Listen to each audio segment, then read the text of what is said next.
har doim idealniy ko'ringan hayot o'nqir chunqirlari bor. Ya'ni mana shunaqa noxushliklar ham bo'lib turadi. Dushimizni, aristonimizni buzilib qoldi. Dushimizdan suv ketib qoldi, aristonimizni o'sha poyoniga yetdi desa ham bo'ladi. 17 yil biz uchun xizmat qildi. Rahmat kattakon deb endi tegilarini tozalayapman.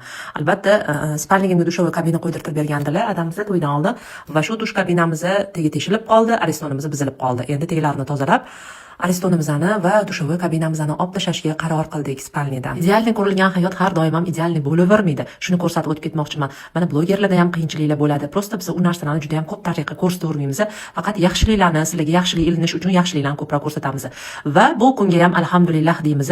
Shu kun nasib qilgan ekan, shu narsa bo'lishi kerak ekan bo'ldi. Mana 17 yilda bo'ldi. Va Xudoga behisob shukr qilamanki, bu narsa chiroyli yakun topdi. Ya'ni eski dushovый kabinamizni endi yangisiga almashtirdik. Alhamdulillah deyman. Buni ham bitirganimizda sizlarga albatta qo'yib o'tib ketaman va har doim Allohdan nima so'rasanglar, har doim o'sha narsaga yetkazadi. Bunga men 100% kafolat bera olaman. Faqat chin dildan va ixlos bilan so'rashib qoldi, xolos.